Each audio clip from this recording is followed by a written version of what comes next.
मैं जब पहली बार संसद सदस्य बना तो प्रभाष जी उस समय यहाँ पर थे और मैं तो बहुत छोटा था, मतलब यंगेस्ट एमपी था 9th लोकसभा में।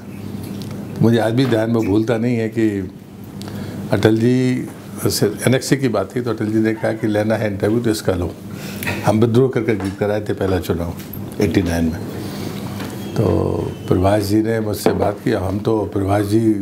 हम तो जनसत्ता जरूर जानते थे लेकिन प्रभाष जी से उतना सीधा परिचय हमारा नहीं था। वो तो बहुत सीनियर आदमी थे।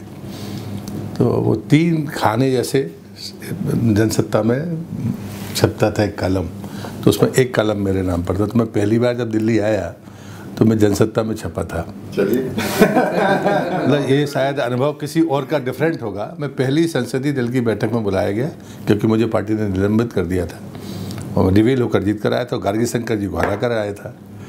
तो यहाँ से जब मुझे मेल गया, वो अपना फैक्स, उस समय तो मेल होते नहीं थे, तो फैक्स गया और तार गया, तो उससे मुझे आमंत्रित किया गया। तो मैं आया, तो मेरा पहला अनुभव। और जब वो उसमें छपा तो लोगों ने कहा अरे अब तुम्हारा जनसत्ता में वो आया है, वो भी प्रभाष जी। वैसे 3 बॉक्स से बनते थे जी। पहले दूसरे पन्ने पर 3 बॉक्स होते थे, तो उसमें एक तो मेरा पहला दिल्ली में आने के बाद अगर पहला में छपा तो जनसत्ता में छपा। इसलिए हाँ, तो मुझे लगता है कि ये अलग सा अनुभव है। हर कोई शायद ये दावा नहीं कर सकता। नहीं कर सकता। और वो अटल जी के कारण, अटल जी ने कहा कि प्रभाष जी देखिए ये आया तो उसको लेना है तो इसका जरा लो। तो कहा तो मुझसे बात कर ली, नहीं तो शायद मेरा नंबर भी कभी नहीं लगता। उस समय प्रभाष जी बड़ा हम थे तो स्वाभाविक है। तो हम लोग शुरू करें जी। और सर, संसद में पार्टी का एक नया चेहरा देखने को मिल रहा है। संसद सब चल नहीं पा रहा है, बार बार दोष पार्टी पर लग रहा है कि सरकार अपना ही सत्र में व्यवधान खड़ा कर रही है। तो इस पर आपको क्या कहना है? देखिए सच है कि मैंने 3 युग देखे हैं संसदीय जीवन के। सदैव अटल जी जब थे तो हम सबको सख्त हिदायत थी कि हम इंटरप्ट करने की गलती, इंटरप्शन करें लेकिन व्यवधान पैदा न करें। और वो परंपरा ने देश को भी बहुत फ़ायदा दिया, संसदीय मूल्यों को भी बहुत फ़ायदा दिया। बीते कुल समय में हम पे जो आरोप लगते हैं, बीते कालखंड में हमने बैल में जाने की जो गलती की, उसके कारण से आज हम पर लोग हमला कर देते हैं। आज जो है ये परसेप्शन की लड़ाई है। मैं ऐसे नहीं मानता कि सरकार या मेरी पार्टी उसको व्यवधान पैदा कर रही है। 2 बातें जो मैं अटल जी से सीखता था वो एक साफ शब्दों में कहते थे, देश की विदेश नीति पर हमें हमेशा एक मत होना चाहिए। नेतृत्व से बातचीत करनी है विरोधी होने के नाते तो सीधी बात की जानी चाहिए, लेकिन सदन के बाहर भी विदेश नीति पर हमारी राय अलग नहीं होनी चाहिए। देश के भीतर, देश के बाहर तो ना होने का सवाल ही नहीं पैदा होता। दूसरी बात वो कहते थे कि हमारे जो संसदीय मूल्य हैं वो सिर्फ नियम से नहीं चलते, वो मर्यादाओं से ज़्यादा चलते हैं। जब नियम की ज़रूरत पड़ने लगे इसका मतलब है कि हम मजबूर होकर उसका उपयोग कर रहे हैं। तो जहाँ तक हो सके हम अपनी परंपराओं से काम चलाएं। मैं उसे मानने वाला व्यक्ति हूँ और इसलिए मैं गर्व के साथ कहता हूँ कि मैं आज तक अपने इतने लंबे संसदीय जीवन में एक बार भी कभी अपवाद स्वरूप बैल में नहीं गया। दूसरा, मैं कभी किसी हल्ले में शामिल नहीं हुआ। तीसरा, कभी हमने ऐसे शब्द नहीं बोले जिससे किसी को कोई कहे कि साहब हमारा अपमान हो गया। बोलने के लिए हिंदी में तो कम से कम मैं दावा कर सकता हूँ, मैं अंग्रेजी का बहुत जानकार नहीं हूँ, कि इतने शब्द हैं कि हम व्यंग्य भी अगर विनोद के साथ करेंगे तो शायद गाली से ज़्यादा लोगों को हिला देते हैं। और ये बात अटल जी कहते थे और हमारे बहुत सारे वक्ताओं ने भी यही बात कही है। और इसलिए अपनी सीट पर रहना, अपनी बात कहना, ये रहा है। अब ये लड़ाई अलग किस्म की है। कांग्रेस हर बार इसी बात का उदाहरण दे कि अरे साहब आपने भी तो किया था। लेकिन ये सच है कि पहले की तुलना में संसद 100% से ज़्यादा कामकाज कर रही है। इन अपवादों को छोड़ दिया जाए तो जो ट्रैक रिकॉर्ड रहा है 2014 के बाद से संसदीय परंपरा में, वो समय से ज़्यादा काम करने की प्रमाणीकरण का आधार है हमारे पास। तो बेहतर ये है कि हम काम करें तो सबका लाभ होता है। व्यवधान पैदा करें और आरोप प्रत्यारोप करना, तो ये चुनावी वर्ष है। अब यहाँ कोई नियम कानून नहीं है। परसेप्शन कैसे बिगाड़ा जाए ये प्रतिपक्ष का आधार है। तो मैं इसे नहीं मानता, लेकिन की सरकार कर रही है।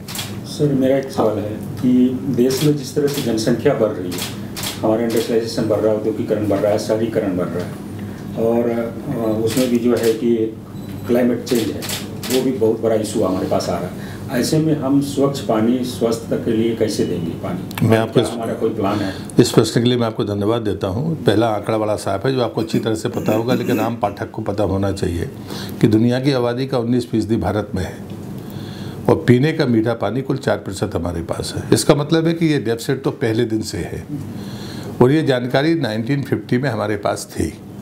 लेकिन उस समय जो आबादी थी, जो दूसरा आपने पहले शुरुआत की है कि उस समय हमारी आबादी की तुलना में प्रति व्यक्ति लगभग 5000 लीटर से ज़्यादा पानी हमारे पास उपलब्ध था, जो आज 75 साल के बाद कुल 1400 से 1500 यानी 1463 लीटर के आसपास अब हमारे पास है।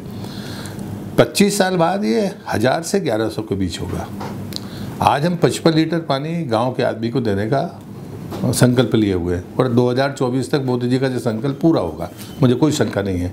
कुछ राज्यों को छोड़ दें जिनके कारणों से शायद वो कुछ देरी हो सकती है, अन्यथा मुझे नहीं लगता कि कोई कमी बेसी उसमें है, तो उसके पैसा भी पर्याप्त है। लेकिन जो तीसरा सवाल आपने किया है ये महत्वपूर्ण है कि आज 55 लीटर देने के बावजूद भी 25 साल बाद 55 लीटर में काम नहीं चलेगा।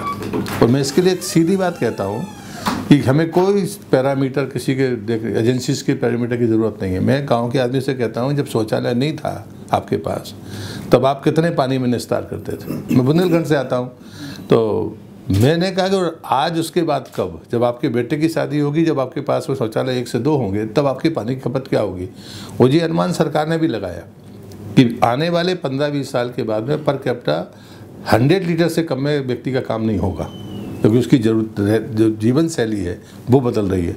तो चैलेंज हमारे सामने बढ़ते जा रहे हैं, लेकिन हमने इसको कभी गंभीरता से नहीं लिया। मैं इसमें फिर मोदी जी को धन्यवाद करूंगा कि उन्हें आज़ादी के 75 वर्ष हुए तो उन्होंने कहा कि साहब डिस्ट्रिक्ट में 75 अमृत सरोवर को खोदना है।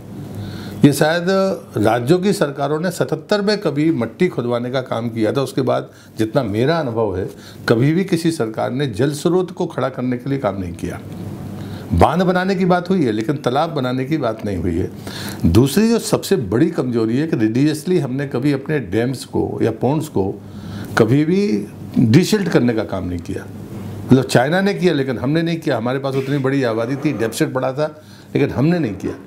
तीसरी बात मुझे लगती है कि जब कभी हमारे जो ड्राई एरिया थे, तो जहाँ हम पानी अभी दे रहे थे उसका उदाहरण सबसे सटीक है दमोह का, जहाँ का मैं सांसद हूँ। और दमोह चर्चा में रहा है पानी की कमी के कारण, 7 दिन में पानी, 6 दिन में पानी। सागर की स्थिति तो रही 14 दिन में पानी।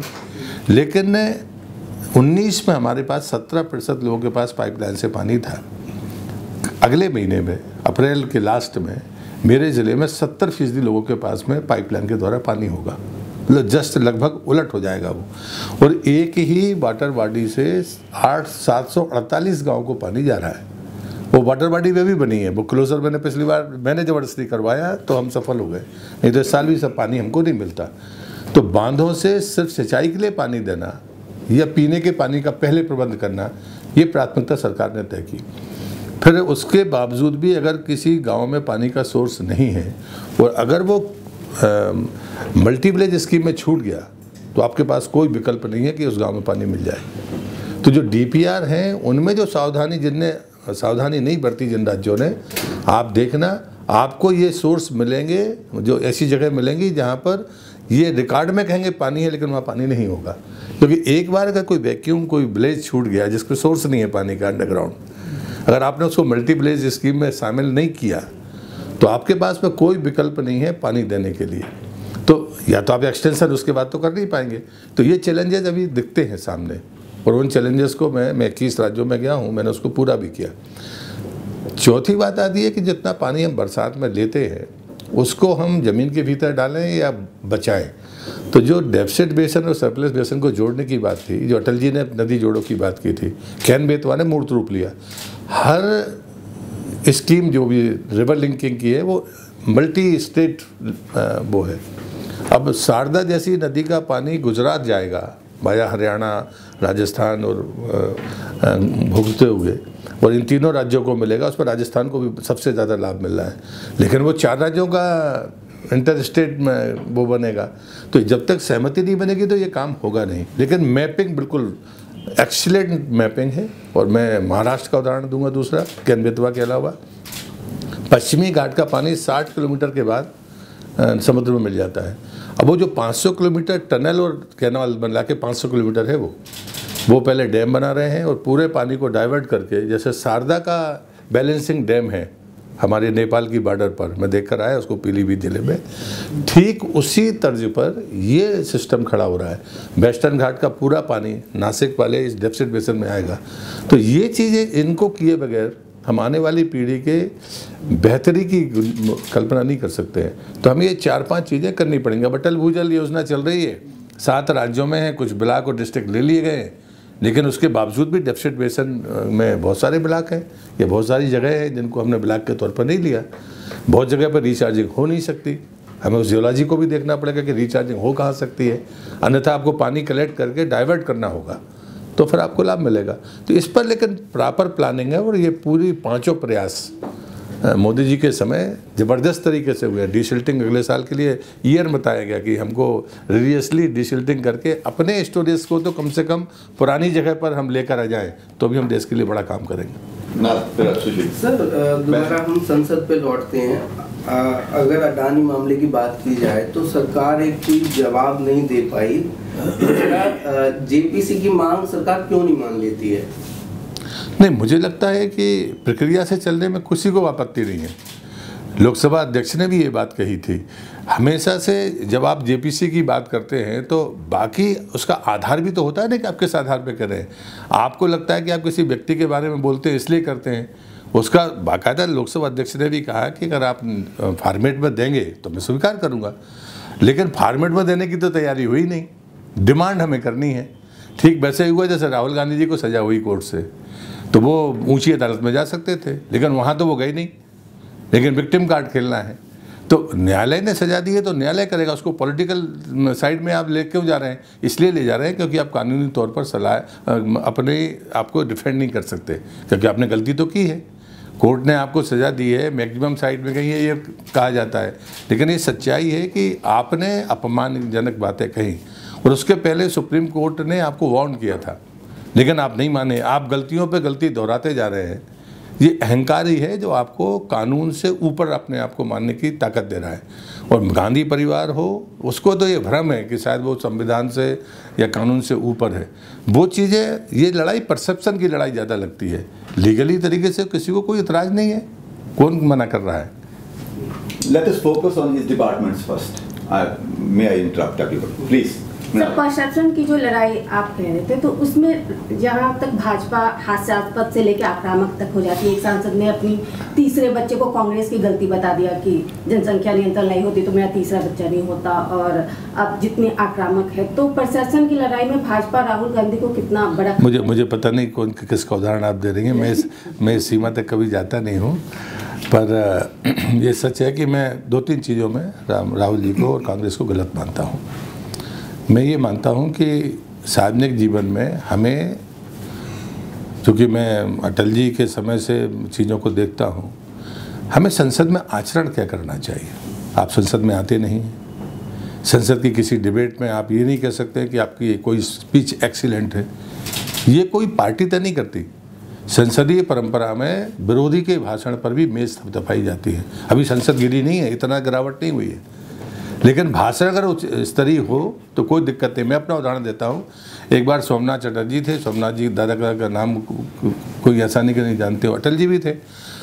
अब अटल जी ने हम लोग कहा था कि सीट पर बैठो और हमेशा सुनो, क्योंकि हर आदमी 10 लाख, उस समय 10 लाख वोटर होते थे, इतने ही लोगों से चुनकर आया है, कुछ तो उसके पास होगा जो वो सदन के भीतर आया है।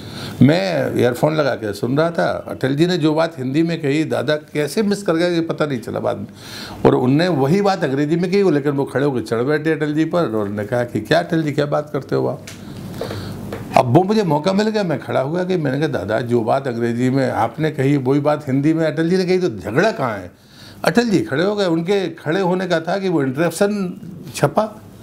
बाद में निकल कर बाहर जब लॉबी में हम आए तो सोमनाथ दा तूने आज मुझे फंसवा दिया, मैं पता नहीं कैसे हुआ, और एक बढ़िया लगाई, चल तेरे को काफ़ी पिलाते हैं, पर तूने आज बहुत बेइज्जत करवाया, बहुत तू इतना सुनता है, इतने ध्यान से। तो वो हमने कहा था आप क्या करें, पता नहीं कैसे गड़बड़ हुई, मैं अटल जी की बात पूरी सुन नहीं पाया, बाद में हुआ। तो ये जो चीज़ें होती हैं, ये है ताकत संसद की। तो संसद में आप छोटे हैं बड़े हैं, वो कहते थे कि आप सबसे पीछे बैठो, जो सीट मिली है उस पर बैठो।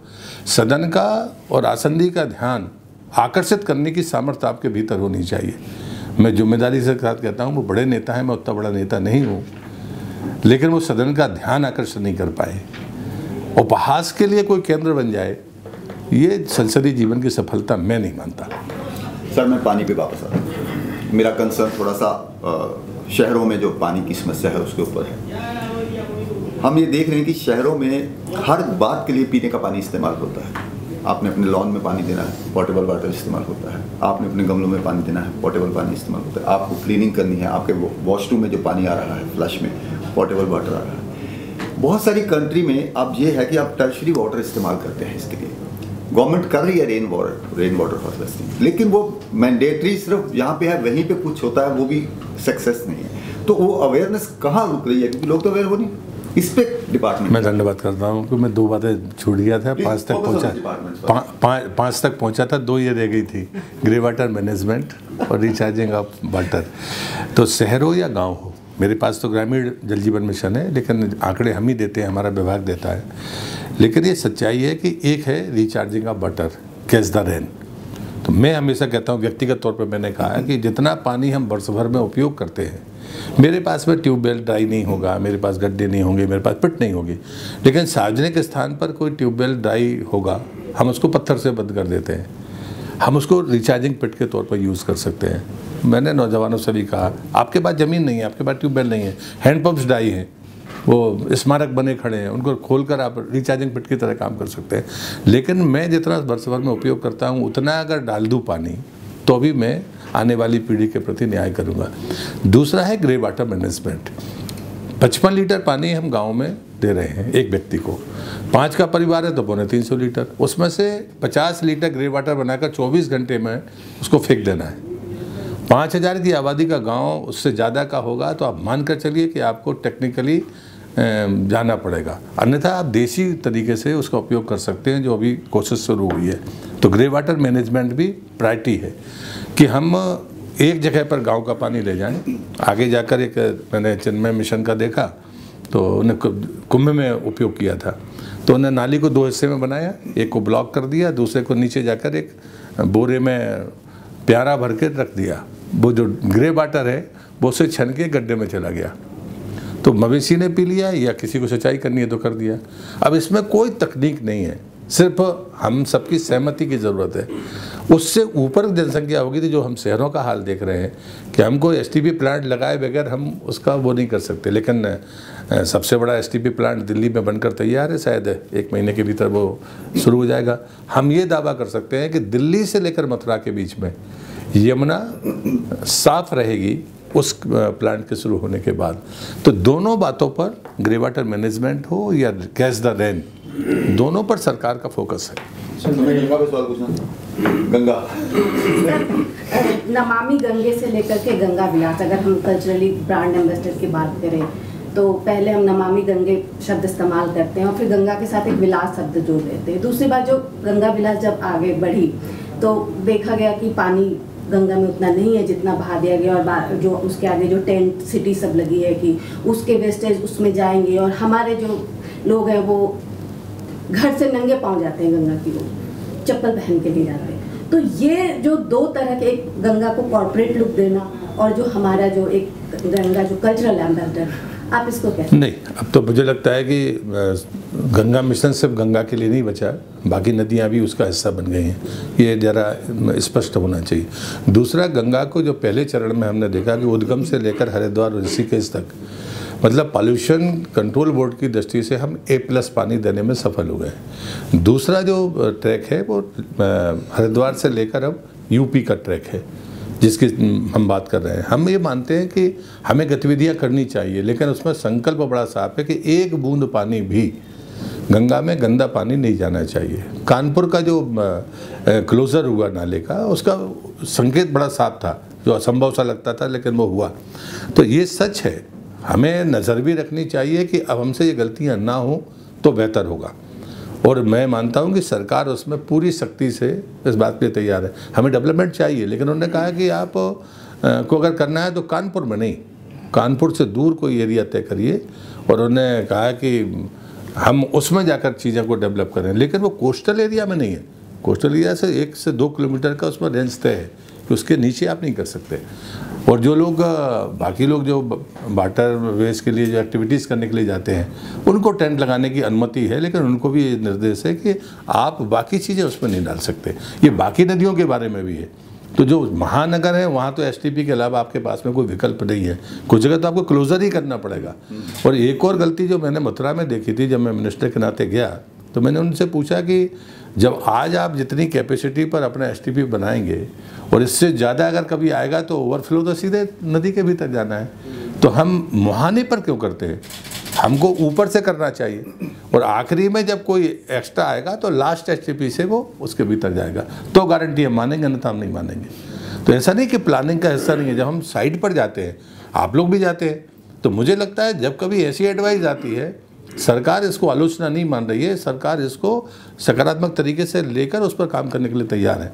और यदि ऐसा कोई उदाहरण मिलता है तो बिल्कुल निश्चित रूप से मैं चाहता हूं कि वो ज़रूर सामने आना चाहिए, ताकि इसमें सुधार की गुंजाइश है वो की जा सके। मेरा एक सवाल है, अलग से आपका जल शक्ति मंत्रालय बना, उसके पीछे पर बहुत बड़ा लॉजिक था। मैं कल देख रहा था इसमें अटल भूजल योजना है आपकी, स्वच्छ भारत है, जल जीवन मिशन है, नमामि गंगे है, जल शक्ति अभियान है, राष्ट्रीय जल मिशन है। इतनी योजनाएं है, इतना अभियान आपका जुड़ा हुआ है। मैं ये कह रहा हूँ कि जो शहर के जो बासिंदे हैं, हम लोग जैसे शहर में रहते हैं, उनमें कैसी ऐसी व्यवस्था हो कि हम आरओ पर निर्भर ना रहें, नल का पानी खुले और हम उसको ताज़ा पिए। आरओ जो लग रहे, आरओ का कोई स्टैंडर्ड नहीं है, कौन सा आरओ लगेगा, कैसा लगेगा, खोला पानी पिया, क्योंकि मजबूरी है पानी पीना। तो ऐसी क्या व्यवस्था होगी? इतनी योजनाएं आपकी काम कर रही है सर। नहीं, मुझे लगता है कि ग्रामीण क्षेत्र में तो ये व्यवस्था सुनिश्चित हो गई है। शहरीकरण में अभी भी लोगों का भरोसा आरओ पर ज़्यादा है, ये सच्चाई है। तो मुझे लगता है कि जैसे ग्रामीण क्षेत्र में अभी शुरुआत हो रही है, जब घर तक पानी पहुँचेगा, तो हर गाँव में 5 महिलाओं को उन्हें टेस्टिंग किट देकर उनको पहले प्रशिक्षित किया है कि अपना पानी आप खुद देखिए। लेकिन उसमें वो कंडीशन बड़ी साफ है। दूसरी कंडीशन है कि सोर्स का आपको करना पड़ेगा। पानी समिति बनेगी, 50% महिलाएं होंगी, वो संख्या 25 से 30 है, पंचायत प्रतिनिधियों के अलावा। वही तय करेंगे कि पानी कितनी देर चलना चाहिए, दिन में 1 बार चलना चाहिए या 2 बार चलना चाहिए। 55 लीटर आपको देना, नहीं तो वो टोटी खोल के बहाएंगे। और जो ताकतवर लोग होते हैं वो कहते हैं हमारी शादी हो रही तो आप पूरे गांव का पानी चलाओ, तो वो पानी समिति के ऊपर छोड़ा है। दूसरा कि आप सोर्स के अलावा 4 मकान लीजिए, उसमें सबसे बाहर का लीजिए। जब तक 100% हाउस होल्ड्स को अगर आप चेक ना कर लें, तब तक रिपीटेशन नहीं होगा। आप 2 महीने में 1 बार करेंगे या 1 महीने में 1 बार करेंगे, ये पानी समिति और पंचायत बैठकर तय करेगी। क्योंकि सिस्टम तो बन जाते हैं, ऑपरेशनल करने का या उसको आगे बढ़ाने के लिए चीज़ें छोड़ दी जाती हैं। लोगों को लगता है अरे हमने तो पैसा दे दिया, हमारा काम खत्म हो गया। प्रधानमंत्री ने इस लेवल पर भी किया। तो पानी समिति है, महिलाएं ही होंगी जो अपना पानी खुद टेस्ट करेंगी। एक मॉडल मैंने देखा जो मुझे सबसे अच्छा लगा, जब उन्हें ट्रेनिंग दी तो उन्होंने कहा आप अपने घर से 1 बाटल में पानी लेकर आना और खुद टेस्ट करना। तो जितने दिन ट्रेनिंग चलेगी उतने दिन आप अलग अलग परिवारों को पानी लेकर आना। पहले खुद के परिवार का लेकर आओ। अगर 5 दिन ट्रेनिंग है तो एक महिला को 5 परिवारों से अलग अलग पानी लाना और टेस्ट करना।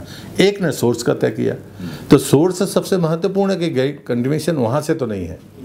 दूसरा, आज अच्छी बात यह है कि देश ने आर्सेनिक मुक्त हैबिटेट कर दिए हैं। आखिरी 7 बचे थे पंजाब में, वो 3 दिन पहले वो भी समाप्त हो गए। फ्लोराइड हम फ्री कर लिया, आर्सेनिक कर लिया। लेकिन आर्सेनिक में एक समस्या जरूर है, हमको हमेशा टेस्ट करना होगा, क्योंकि वो मूवमेंट मतलब स्थान बदलता है। कोई नई जगह पर भी आर्सेनिक का कंडेमिनेशन मिल सकता है, तो हमें सजग रहना पड़ेगा। 5 में से अगर एक भी सैंपल कम आता है, खराब आता है, तो उसको डिस्ट्रिक्ट लैब में कंपलसरी भेजना होगा। पहले हमारे पास 2019 में कुल NABL 50 लैब थी, आज हमारे पास में 1167 है और टोटल तो 2078 के आसपास है।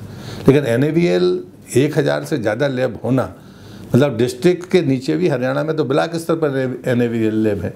तो ये चीज़ें हैं, लेकिन जो शहर की परिस्थिति है वो मानसिकता की ज़्यादा है। और ये बात सच है कि इसको देने में अभी हमें ग्राउंड वाटर का अगर हम उपयोग करेंगे या ट्रीटेड पानी हम देते हैं तो हमको लाइनें तो बदलनी पड़ेगी, जैसे आपने भी पूछा था। तो हमें लॉन के लिए पानी उपयोग किया हुआ अगर हम रिसाइकिल कर कर देते हैं तो ही हमें काम चलेगा मुझे लगता है। अन्यथा हमारे सामने अगर रॉ वाटर का हम पूरा ऐसा ही दुरुपयोग करेंगे तो हमारे सामने तकलीफ होगी। लेकिन इसलिए चाहे मांस के उद्योग हों, चाहे वो इस्पात के उद्योग हों जो अधिक पानी वाले हैं, उसके लिए सरकार ने तय किया है कि आपको इतना ही रॉ वाटर मिलेगा, बाकी आप अपना रिसाइकिल करके उपयोग करिए। अब ये छूट नहीं दी जा सकती। तो ऐसी बहुत सारी इंडस्ट्री होंगी, बहुत सारी जगह पर होंगी जहाँ पर पानी अब जैसे इस्पात संयंत्र से जो 1 लीटर पानी निकलता है उसको ठीक करने में 16 रुपये के आसपास लगते हैं। जिस दिन ये आदमी को अंदाज़ा पड़े तब पता चलेगा कि एक बूंद की कीमत कितनी होती है। तो ये चीज़ें भी हमको पैरामीटर्स में बतानी पड़ेंगी कि 1 लीटर पानी गंदा करना तो आसान है, शुद्ध करने के लिए आपको कितना खर्चा लगता है तब आदमी कीमत समझेगा। अब ये नियम कानून से नहीं हो सकता, कहीं ना कहीं अवेयरनेस और हम बाकी चीज़ों की तरह चलना पड़ेगा, दोनों को साथ साथ लेके चलना पड़ेगा। सर, जब मैं दीपक भी जल संसाधन के साथ ही एक इशू है वाटर बॉडीज़ का देश में, जो शहरीकरण के चक्कर में जो है कई सारे वाटर बॉडीज सूख जाते हैं, वो सारी चीज़ें, उसके लिए इंटरनेशनल ट्रीटी वगैरह भी है, लेकिन उसके लिए जन जागरण कम है। तो सरकार के स्तर पर क्या हो रहा है कि वाटर बॉडीज बचें और जैसे जल बचाया जा रहा है उस तरह से, क्योंकि वो भी जल का बड़ा सोर्स है। पहली बार सारी वाटर बॉडी की जियो टैगिंग हो गई है, चाहे कॉलोनी भी बन गई हो तो भी उसकी जियो टैगिंग हो गई है। लेकिन हम सबको पता है कि पानी राज्य का विषय है, अतिक्रमण उन्हें हटाना, उसको खाली करना। लेकिन जियो टैगिंग करके, मैपिंग करके उनको बाउंड्री डिसाइड करके भेज दिया गया है कि ये आपकी वाटर बॉडीज़ है जो पुरानी थी, आज की स्थिति ये है, आप तय करिए कि इसको खाली कैसे कराना है आपको। और इसलिए बीच बीच में हम जो समाचार देखते हैं कि कहीं ये खाली हो रहे हैं और बाकी खाली हो रहे हैं, करना राज्य को है, ये काम भारत सरकार को नहीं करना। भारत सरकार को जो करना था वो उसने करके दे दिया, हमने जियो टैगिंग करके दे दी कि ये वाटर बॉडी थी। नहीं तो लोग रिकॉर्ड ढूंढते रहते थे गाँव के लोग कि 57 का लाओ और 52 का लाओ, और मिलता तो था नहीं वो। लेकिन हमने जियो टैगिंग करने का काम भारत सरकार ने किया कि ये हमारी वाटर बॉडीज़ थी। पहले कभी भी पानी से जुड़े हुए स्थानों के मद नहीं बदलते थे, लेकिन निचले स्तर पर हुई है गड़बड़। हाँ, ये सीएम को भी पावर, हाँ, मतलब ये मगर राज्य का विषय है, इसमें भारत सरकार, हमारा जो काम था हमने वो करके दिया है, जो काम राज्य सरकार नहीं कर सकती। अब जल जीवन मिशन भी भारत सरकार का काम नहीं था जी, लेकिन प्रधानमंत्री ने लिया। आवास का काम भारत सरकार का नहीं था। तो जो राज्यों के काम थे, जो हमारे राज्य बने और जब राज्यों केंद्रों के संबंधों को डिसाइड किया गया, तो जो राज्य की सूची में थे, दुर्भाग्य से वही काम तो भारत सरकार कर रही है आज। अब वो चाहे सड़क का हो, चाहे बिजली का हो, चाहे पानी का हो, चाहे आवास का हो। तो मुझे लगता है ये भी कुछ चीज़ें हैं जो संदेश के रूप में जानी चाहिए कि राज्यों को अपनी जिम्मेदारी पूरी करनी पड़ेगी। दुर्भाग्य तो ये तक है कि राज्यों के कामों को भारत सरकार कर रही थी। तो मैं 2 उदाहरण देता हूँ, ये कमलनाथ जी का देता हूँ। उनने 1.5 लाख के आसपास प्रधानमंत्री आवास वापस कर दिए थे क्योंकि उसमें प्रधानमंत्री आवास लिखा था। अब आपने 1.5 लाख परिवारों को नुकसान पहुंचाया। जल जीवन मिशन स्टार्ट इसलिए नहीं किया क्योंकि प्रधानमंत्री को श्रेय मिलेगा। तो है तो दोनों राज्य के काम थे। सरकार अगर पैसा दे रही थी आपको तो आपने उसको वापस कर दिया कि नहीं हम इसमें शेयरिंग नहीं करेंगे। राजस्थान ने किया। तो ये जो गलतियां की जाती हैं, ये राज्य केंद्र संबंधों को वास्तव में ठेंगा दिखाने की कोशिश है, ये ठीक नहीं है। हम अपने श्रेय के कारण गरीब आदमी का नुकसान कर दें, या जो आपका कर्तव्य है आप उससे हट जाएं, या जिम्मेदारी जो आपको पहले से राज्य के तौर पर मिली आप उससे वापस हो जाए, ये दुर्भाग्यपूर्ण है। सूर्यनाथ सर, मैं सूर्यनाथ सिंह। अब सवाल पानी पर बहुत हो गया, मैं थोड़ा सा खाद्य प्रसंस्करण बहुत धन्यवाद चाहता हूँ। और असल में आपकी सरकार पर ये भी है कि किसानों की आय दोगुनी, हालांकि मंत्रालय तो अलग है, मैं इसलिए जोड़ रहा हूँ कि आय दोगुनी करने की बात होती है। अभी MSP को लेकर झगड़ा चल रहा है किसानों के बीच। आपके पास बहुत महत्वपूर्ण एक विभाग है जो खाद्य प्रसंस्करण का, जिसके जरिए किसानों की आमदनी निश्चित रूप से 2 गुनी या 3 गुनी की जा सकती है। लेकिन मुझे लगता है कि तमाम सरकारों ने शुरू से लेकर आज तक इस बात पर नहीं ध्यान दिया गया, क्योंकि किसान फसल उगाता है और उसका प्रसंस्करण करने की जो जिम्मेदारी है कुछ घराने हैं, कुछ उद्योग समूह हैं जिनके जिम्मे आ जाता है। गेहूं उगाया लेकिन दलिया कोई और पैदा कर रहा है। अगर ये काम किसानों को छोटे स्तर पर, पंचायत के स्तर पर अगर सरकार कुछ इस तरह का नियम बनाए या कुछ ऐसी व्यवस्था करे जैसे सहकारी समितियों के जरिए कि किसान खुद खाद्य प्रसंस्करण करें, कुछ चीज़ें तो बनाई जा सकती हैं बहुत आसानी से, कुछ चीज़ बनाई। मैं इस प्रश्न के लिए आपको धन्यवाद दूंगा और मैं फिर प्रधानमंत्री का आभारी हूँ, और इसलिए नहीं कि मैं सिर्फ उनका मंत्री हूँ, क्योंकि मैंने जब पीछे देखा कि हमारा पहले डिपार्टमेंट होता था, मिनिस्ट्री नहीं होती थी, ये बनाने का काम प्रधानमंत्री ने किया। दूसरी जो उन्होंने पहले ऑपरेशन ग्रीन नाम की हमारी एक स्कीम होती थी, जब मैंने प्रधानमंत्री किसान संपदा योजना शुरू की वो इसी भावना से की जो बात आप मुझसे पूछ रहे हैं, और वो सबसे लोकप्रिय स्कीम भी आज हमारी है। उसमें यूनिट स्कीम है, बाकी सारी चीज़ें हैं, लेकिन जैसे ही यूनिट स्कीम का लाभ भी बहुत लोगों ने लिया, 1000 से ऊपर लोग उसका लाभ ले चुके हैं।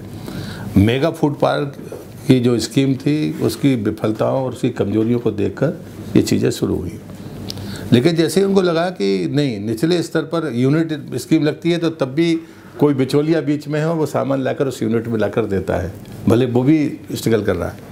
तो फिर उन्होंने प्रधानमंत्री सूक्ष्म फूड प्रोसेसिंग उद्यम योजना शुरू की, जो इसमें ये सारी चीज़ें हैं।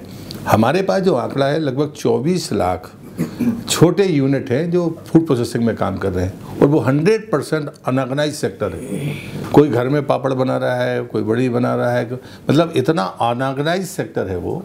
तो जब ये तय हुआ कि 24 लाख है लेकिन ऑर्गेनाइज नहीं है, तो फिर उसी बीच में FPO बन गए। तो बाद में इस स्कीम में कहा गया कि भाई जो भी व्यक्ति छोटा उद्यमी है वो 10 लाख का अगर लोन लेगा तो उसको 35% की सब्सिडी मिलेगी, वो उसकी अर्निंग होगी। तो इसमें सब व्यक्ति भी है, समूह भी है, सोसाइटी है और FPO है, और इसके लिए 10,000 करोड़ रुपया है कि पैसा भी देना है और तकनीक भी देनी है। लेकिन साथ में ये देखिए कि हम एक साथ 24 लाख को दे नहीं सकते, तो प्रधानमंत्री ने घोषणा की कि कम से कम 2 लाख यूनिट को आप प्रायोरिटी के साथ में पैसा देकर और तकनीक देकर उसको मार्केटिंग प्लेटफॉर्म दो। अब मार्केटिंग प्लेटफॉर्म हमेशा व्यापारी के पास जाता था, तो उन्होंने कहा नाफेड और ट्राइफेड को आप मार्केटिंग प्लेटफॉर्म बनाइए, वो ब्रांडिंग भी करेगा और वो मार्केटिंग भी करेगा, तो कम से कम उनको एक बेस मिलेगा पहले, और उसके बाद में वो ऑनलाइन जाएँ। दुनिया में कोई उनसे सीधे लेना चाहता है तो ट्राइफेड और मार्फेड से एग्रीमेंट में भी वो कंपल्सन नहीं है कि वो उन्हीं को दें, यदि उससे बेहतर रेट पे अगर वो समूह सीधे कोई लेता है तो उसको वो दे सकता है। तो मैं आपको 3 चीज़ें कहता हूँ। एक तो ये है जो मैंने आपको कही PMFME, जिसमें गरीब आदमी के लिए, कमज़ोर व्यक्ति के लिए जिसको 5 लाख 10 लाख रुपये चाहिए, उसके लिए ये स्कीम, और इसमें 10,000 करोड़ रुपया है। ये सच है कि इसकी पब्लिसिटी बहुत नहीं है, और इसलिए जो राज्यों के भरोसे ही हम पैसा तो उन्हीं को देते हैं। अब उनके डिपार्टमेंट्स अलग अलग हैं, कोई आयुष में है, कोई हार्टिकल्चर में है, कोई एग्रीकल्चर में है, कोई फ्लोरिकल्चर में है, तो राज्यों में जाकर वो ऐसा एक मत नहीं है जैसा भारत सरकार के पास है। ये हमारे सामने चैलेंज है। दूसरा, मैंने किसान संपदा योजना की बात आपसे की है, PMKSY, ये बहुत लोकप्रिय स्कीम है। मतलब इसमें हम सफलता के आयाम पर गए हैं। पहले 5,000-7,000 करोड़ हम दे चुके, अभी फिर 4700 करोड़ रुपये हमारे पास था, लेकिन वो ख़त्म हो गया, तो हमको फिर से एडिशनल पैसा मिलने वाला। तीसरा है कि प्रधानमंत्री ने ये कहा कि हमारी दुनिया भर में डिमांड है भारतीय खान पान की, लेकिन मार्केटिंग की दृष्टि से कोई भी भारतीय कंपनी दुनिया में नहीं है। दुनिया की कंपनियां यहाँ आकर हमारा मार्केट कैप्चर कर रही है, लेकिन हमारा कोई उद्योगपति देश के बाहर नहीं है, और ये शायद हिम्मत को जुटा नहीं पाता। और उसमें जो पहले सर्वे हुआ उसमें 2 ही चैलेंज आए कि मार्केटिंग में कॉम्पीट नहीं कर पाती हमारी इंडस्ट्री जो फूड प्रोसेसिंग की है, और ये भी एक प्रकार से अनऑर्गेनाइज सेक्टर ही था। जब मेरे सामने ये बात आई थी तो जब मैंने सूची मांगी तो 27 से शुरू हुई और बामुश्किल जाकर 103 पर पहुँच पाई। मतलब वो हमने एग्रीकल्चर से मांगी कि भाई फूड प्रोसेसिंग में काम करने वाली इंडस्ट्री कौन है, तो आपको आश्चर्य होगा कि सूची नहीं थी। और अब हमने मिलेट्स की मांगी है कि भाई मिलेट्स में क्या होगा, तब ये तय हुआ कि PLI स्कीम आई, उसमें भी 10,800 करोड़ रुपया है, और उसमें से हमने अभी इस बार मिलेट्स ईयर होने के नाते 700 करोड़ रुपया उसमें से मिलेट्स के यूनिट्स को दिया है, वो 30 यूनिट को दिया है। बाकी लोगों के लिए 3 कैटेगरी है। पहला है कि भाई रेडी टू ईट, जो दुनिया में ज़रूरत है जिसकी, उसमें जो काम करेगा या जो कंपनियां आएंगी हम उसको मार्केटिंग ब्रांडिंग में 50% की मदद करेंगे। दूसरा है कि यदि दूसरी कैटेगरी है वो है जैविक और जो इनोवेटिव कोई प्रोडक्ट है। दूध, एक मुंबई के एक नौजवान लड़के ने उसमें सफलता हासिल की है कि किसी को दूध की एलर्जी है तो उसने कोई एंजाइम मिलाकर वो दूध खा सकता है, दूध से बनी चीज़ें खा सकता है, और वो ब्रांड चल पड़ा। तो एक दूसरी कैटेगरी है कि जैविक हो और इनोवेटिव हो, तो हम उस कैटेगरी में भी उसको मदद करते हैं। और तीसरी होती है कि सिर्फ मार्केटिंग और ब्रांडिंग में हम उसकी मदद करेंगे। पहली वाली रेडी टू ईट में तो बहुत बड़ी कंपनियों की संख्या जो उसमें आई है। तो मैं ये मानता हूँ कि निचला स्तर जो सबसे नीचे है, वो जो सबसे ताकतवर है, जिसको मैं मानता हूँ कि फूड प्रोसेसिंग में सबसे बड़ा सेक्टर है, वो सबसे निचला स्तर है। जो इंडिविजुअल बना रहे हैं या समूह बना रहे हैं या सोसाइटी या एफपीओ काम कर रहे हैं, वो बड़ा लेवल है, मतलब एरिया वाइड बहुत बड़ा है जो आप कह रहे थे। और उसको किसी बिचौलिए की ज़रूरत नहीं है, वो कोई लाभ के लिए चला जाए तो बात अलग है, अन्यथा उसके पास में प्लेटफॉर्म है। दूसरा है कि उससे ऊपर अगर कोई यूनिट लगाना चाहता है 3 करोड़ का, 5 करोड़ का, तो हम 3 करोड़ के आसपास उसमें सब्सिडी देते हैं। तो कोई पहले मेगा फूड पार्क का कंपल्सन था कि मेगा फूड पार्क में जब यूनिट लगेगा तब हम पैसा देते थे, सब्सिडी देते थे। हमने उसको रिलीज़ किया, डायल्यूट किया कि 60% मेगा फूड पार्क में जब तक, क्योंकि हमको उनको पूरा करना है, और 40% ओपन फॉर ऑल, बाहर भी आप लगा सकते हैं। इसका परिणाम था कि इस बार हमारा पैसा पहले ही उसमें ही ख़त्म हो गया, और हमने फिर से मांगा है कि हमको इस यूनिट स्कीम में पैसा दीजिए। बजट का ट्रेंड भी बदला है, अब हम बजट के भरोसे नहीं है, हमने अब सप्लीमेंट्री पहुंचाई है कि हमारी इस स्कीम का पैसा ख़त्म हो गया, तो वो पैसा हमको मिलने वाला है एक्स्ट्रा, जो बजट में नहीं था उसके अलावा भी। तो ये एक सिस्टम है, इसने भी हमको मदद की है। तीसरी है कि जो बड़े उद्योगपति हैं, जिनको दुनिया में अपने मार्केट पहचान बनानी है भारतीय कंपनी के नाते, उनके लिए PLI स्कीम है, जिसकी बात मैंने आपसे की है। लेकिन जैसे ही मिलेट्स ईयर घोषित हुआ, तो फिर हमने 700 करोड़ रुपया उसमें से निकाल के 30 यूनिट को मिलेट्स के लिए दिया है कि आप प्रोसेसिंग यूनिट आपके पास में है, आप मिलेट्स के आइटम्स को बनाइए, ताकि हम दुनिया के मार्केट में अपनी जो डिमांड है उसके पूरा कर सकें। इसी में एक सवाल सर जोड़ना चाहता हूँ, क्या इसके लिए कोई कौशल प्रशिक्षण योजना भी इस तरह? हाँ, पहले हमारी मिनिस्ट्री में थी, लेकिन अब सरकार ने तय कर दिया है कि फॉर्मेट हम बना कर देंगे, ट्रेनिंग के लिए स्किल्ड मिनिस्ट्री ही करेगी, लेकिन पैसा हम ही देंगे। और एक बात और ऐड ऑन करना चाहता हूँ मैं कि कोरोना के बीच में हमारे पास में स्कीम टॉप ही था, मतलब टमाटर, आलू और प्याज, हम इन्हीं को प्रोटेक्ट करते थे, प्रोसेस करने में, बाकी करने में करते थे। लेकिन जैसे ही कोरोना आया और उस समय सब्जियों का जो ट्रांसपोर्ट हुआ है, जो किसान रेल के माध्यम से हुआ है, वो 50 करोड़ हमारे मंत्रालय ने दिए, और हमने उसकी सूची बढ़ा दी। यानी उसी समय सबसे पहले दिल्ली में ही आया था कि उत्तर भारत से जो सब्जियां आई उनको दक्षिण भेजना था, तो हमने टॉप से टोटल किया है। उसमें सिर्फ समुद्री उत्पाद झींगा है एक, बाकी 20 फल और सब्जियां हैं, तो हमने 3 से उसको 21 कर दिया, तो पर हमने उसको नाम टॉप से टोटल कर दिया। और ये भी ऑप्शन रखा है कि कोई भी सब्जी जहां बहुतायत में होगी हम उसको लेंगे और उसका किसान पहुंचाए या व्यापारी पहुंचाए, अगर वो गैप में पहुंचाता है तो 50% हम उसको गैप फंडिंग देंगे। सर, काफ़ी समय से ये मांग रही है, जो डब्बा बंद या पैकेट बंद जो फूड होते हैं उन पर नमक और चीनी की मात्रा प्रदर्शित की जाए, तो ये सर इसकी क्या प्रगति है? मैं 3 बार FSSAI से मेरी बातचीत हुई है, मैं पहले दिन से इस पर हूँ कि हमको पश्चिमी पैरामीटर्स को नहीं मानना चाहिए, और हमने हिसाब कहा है कि हमारे स्वाद को हम नहीं बदल सकते। हाँ, कंटेंट हम ईमानदारी के साथ लिखें, इसमें इतना फैट है, इसमें इतना नमक है, इतना। स्वाद बदलने के लिए कोई कहे तब आप करिए, अन्यथा जितना हम उसमें है उसको लिखने में हमें क्या आपत्ति है। लेकिन जो हमारी चैलेंज थी वो थी हमारे पास में लैब ना होना।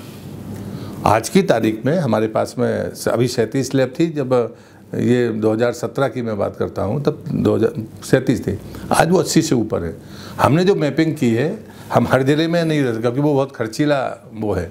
यदि आदमी के पास सैंपल नहीं आएंगे तो सर्वाइव नहीं कर सकता, क्योंकि उसका खर्च 5 करोड़ से ज़्यादा है। अगर कोई अच्छी लैब है तो उसका खर्च ज़्यादा है, और प्राइवेट लैब हो, प्राइवेट हो या कोई भी हो, हम उसको देते हैं पैसा, हम सरकार नहीं लगाती है। लेकिन हमने तय किया कि जहाँ पर मेगा फूड पार्क है वहाँ कंपलसरी अब ऐसी लैब होनी चाहिए। पहले पैरामीटर हम 80 पैरामीटर्स को टेस्ट करते हैं, पता चला कि वहाँ के जो इंडस्ट्री चाहती है उसको छोड़ के बाकी 80 है, तो ये कंपल्सन किया हुआ है कि हम पैसा आपको देंगे। जिस सेक्टर में आप लैब लगा रहे हैं उसके 100 किलोमीटर में या 150 किलोमीटर में जितनी भी इंडस्ट्री है फूड की या वाटर कोई टेस्ट कराना चाहता है, वो सारे पैरामीटर्स आपकी लैब में होने चाहिए।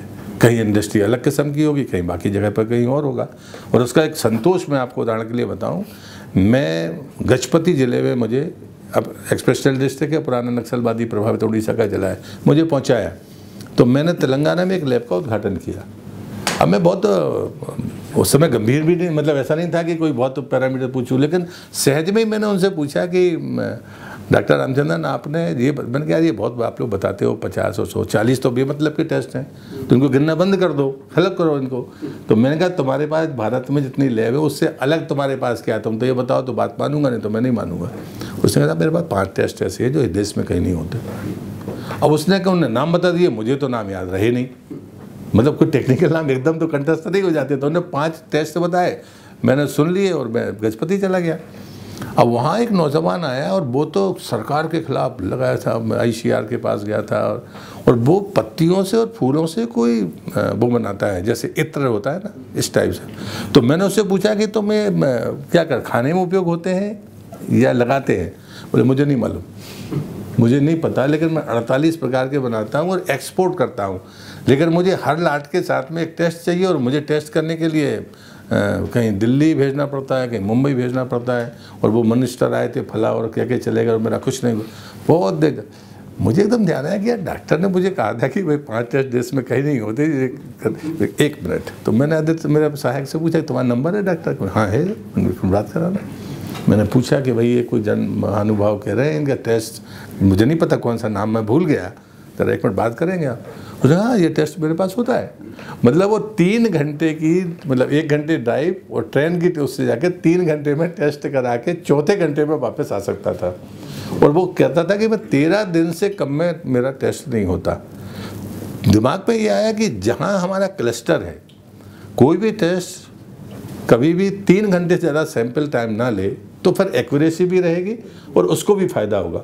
हमारी अब मैपिंग ये है कि मैं ये दावा नहीं करता कि हर जिले में होगी, हर जिले में बनाना आसान नहीं होगा, फूड लैब तो नहीं बन सकती, वाटर लैब तो हो सकती है। तो किसी भी सैंपल को 3 घंटे से ज़्यादा ना जाना पड़े, हमारी मैपिंग अब उस आधार पर है। अभी लगभग 81 लैब हमारे पास हैं और मैं प्राइवेट लैब का एक अच्छा उदाहरण, मतलब सफलता बताऊंगा कि ये जो चावल के भीतर आर्सेनिक डिटेक्ट हुआ है वो प्राइवेट लैब में हुआ। और वो एक ऑर्डिनरी एक लड़का जो बार बार टेस्ट कर रहा था, उसने देखा नागपुर की लैब है कोई, तो उसमें मैं गया तो उसने कहा कि मैं बार बार एक चीज़ देता हूँ, एक नई चीज़ आती है ये, लेकिन मैं उसको टेस्ट नहीं करता था कि ये क्या है। तो चावल में जितने पैरामीटर्स उसको दिए जाते थे वो उतना मैं रिपोर्ट बना कर देता था, लेकिन हर बार उसको क्लिक करता था कि एक नई चीज़ को दिखती है, ये है क्या।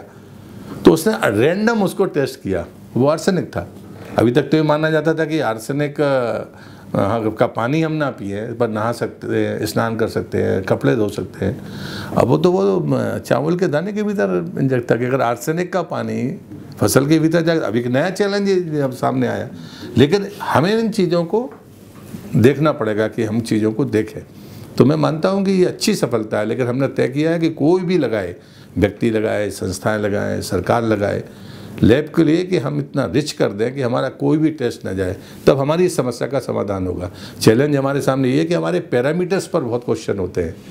मार्केटिंग ब्रांडिंग के अलावा जो दूसरा चैलेंज था वो पैरामीटर का था, और इस बार नाते सरकार ने बेहतर काम किया। और मैं मानता हूँ कि 3 घंटे से ज़्यादा सैंपल अगर दूर नहीं गया और टेस्ट हो गया, हमें हर बात का जवाब देने का सामर्थ्य हमें है।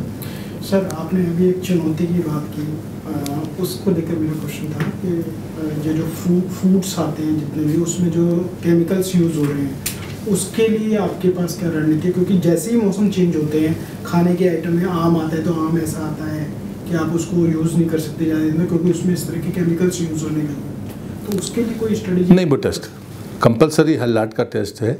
और एक प्रॉब्लम जरूर आई थी, फ्रूट की बात करें। Yes, हाइब्रिड फ्रूट में अगर आप पेस्टिसाइड डालते हैं, अगर आप उसको आइडेंटिफाई करते हैं, वो सब टेस्ट में आता है। ये बड़ी गलत सी धारणा है कि साहब जो वैक्सीन वगैरह लगा देते हैं ऊपर उसको लाइफ बढ़ाने के लिए, वो एक सिस्टम बीच में चला था, उस पर बहुत तेज़ी से रोक लगी है। और लगभग मैं मानता हूँ कि जहाँ पर एक्सेस होता है वहाँ पर समस्या है। एक हम आम के नंबर 1 के निर्यातक है, तो हमारे यहाँ पर पल्प, प्यूरी और पेस्ट तीनों में अलग अलग GST थी। तो टेस्टिंग में तो कोई समस्या नहीं थी, टेस्टिंग तो सेम होती है उसकी, पल्स हो, प्यूरी हो या पेस्ट हो।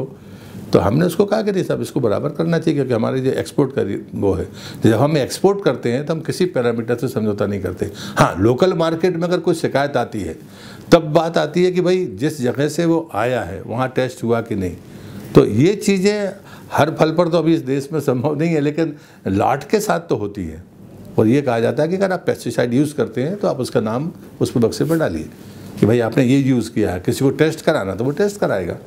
अभी हम इस लेवल पर ही गए, हम हर फल पर तो वो नहीं चिपका पाएंगे। अभी जिस स्थिति तो मुझे लगता है कि इस देश में अभी संभव नहीं है, पर अगर हमने टेस्टिंग की और ये कंपल्सन्स की है, पर ये स्थानीय तौर पर हमारी यूनिट्स को ये सावधानी रखनी चाहिए कि हम अपने उपभोक्ता को क्या दे रहे हैं। और वो कानून तो सब जगह है, लेकिन हम सबको पता है कि जो पंजाब में हुआ है, पंजाब का अनाज किस हालत में है, तो अब इसकी अब एकदम आप उस बात को उलट नहीं जा सकते, लेकिन आपको रोकना तो पड़ेगा। सर मेरा सवाल है कि मंत्रालय जब बना आपका, पहला एक वाटर विजन आपने 2047 का आयोजन किया था भोपाल में, मेरे समझ से जनवरी में किया था। सभी स्टेट के मिनिस्टर्स वगैरह जल मंत्री आए थे, तो उसमें जो कंक्लूजन निकला उस पर किन किन बातों पर आप लोग काम कर रहे हैं? 2047 का लेकर आप विजन चले थे, प्रधानमंत्री जी भी शायद उसमें यही वो 5 बातें जो मैंने आपसे कही कि जैसे अमृत सरोवर है तो समय पे पूरा कर लें। अगर आपके पास में कोई और प्राइवेट, जैसे मध्य प्रदेश ने एक प्रयोग किया था कि खेत में वो कहते थे कि आप बलराम तालाब खोदना चाहो तो सरकार पैसा देगी, आप कोने में एक गड्ढा खोद के मिट्टी डाल दो तो बरसात का पानी उसमें इकट्ठा हो जाएगा, अपने खेत को सींच लोगे तो बाहर अंडरग्राउंड वाटर का यूज़ नहीं करना पड़ेगा। वो सफल रहा। लेकिन वित्तीय प्रबंधन तो सब जगह करने होंगे कि भाई हम कहाँ से लेकर आएंगे। तो अमृत सरोवर हो या सरोवरों का निर्माण हो, वो व्यक्ति करे या सार्वजनिक स्थान पर, सार्वजनिक भूमि बची नहीं है या बाकी साइड आपको कैसे मिलेगी, ये चैलेंजेस समय के साथ बढ़ते जाएंगे। ज़मीनें आपके पास वैसी हैं नहीं जो सार्वजनिक स्थान पर मिल जाए, लेकिन हमें कोई भी स्रोत बनाने के लिए हमें हमेशा सजगता से साइट सिलेक्शन के साथ सही फैसला करना चाहिए। दूसरा है कि हमें अपने सारे स्टोरेज का डिसिल्टिंग का काम करना, वो बात भी उसमें हुई है। तीसरा है कि कैच द रेन, यही पैरामीटर्स हैं जिनको हमको रिवाइव करना पड़ेगा। भविष्य में आप बड़े बांध बनाने के लायक आपके पास ज़मीन होगी नहीं, क्योंकि अब जंगल की ज़मीन जाती है तो आपको दुगनी राजस्व की ज़मीन देना है। इस देश में अब संभव नहीं होगा समय के साथ। इसलिए हमको अपने वर्तमान इंफ्रास्ट्रक्चर को अपनी फुल कैपेसिटी पर कैसे यूज़ कर सकते हैं, ये हमें करना पड़ेगा। इसलिए दोषपूर्ण जीवन से अच्छा है कि होशपूर्ण जीवन की तरफ अगर हम बढ़े तो ज़्यादा बेहतर हो। सर जैसे कि आज लाइफ स्टाइल से जुड़ी बीमारियों सब हैं, उसमें सरकार के मिलेट वर्ष से पहले ही एक जागरूकता आ गई गेहूं वर्सेस मिलेट, लेकिन जो मिडिल क्लास है, जो सबसे बड़ा उपभोक्ता है, उसके लिए मिलेट अभी बहुत महंगा है। जो उसका कंजम्पशन है, उसके बिस्किट वगैरह भी बहुत महंगे होते हैं, और वहाँ पे गेहूं को अब हर डॉक्टर एक विलन की तरह बता रहा है। और अभी ये दूर है कि आपके किचन में जो मिलेट है वो आपके पूरे आपके बजट में आ जाएगा। तो ये जो एक पोहापो है गेहूं वर्सेस मिलेट को लेके, इसको लेके कोई रिसर्च है या कुछ ऐसा है, या कैसे देखें इसे? रिसर्च तो अच्छी बात है कि दुनिया के खाद्य वैज्ञानिकों ने, साइंटिस्टों ने हमारे श्री अन्न को पहली बार प्रमाणीकरण दिया। हमारे बुजुर्ग तो जानते थे और हम मानते थे कि वो आदर्श हमारा भोजन है। और खाली इतने में नहीं है, मतलब जिस विभाग का मैं मंत्री हूँ वो दोनों विभाग में वो हमारे लिए आइकॉन है। लेकिन मैं प्रधानमंत्री ने जब 2017 में दुबई के हमारे अंतर्राष्ट्रीय मेले में ये बात कही थी, तब किसी ने नहीं मानी, तो उन्हें 2018 में भारत में मिलेट्स ईयर घोषित कर दिया। फिर उसके बाद में जाकर 2021 में 5 मार्च को संयुक्त राष्ट्र ने उसको इंटरनेशनल मिलेट्स ईयर घोषित किया।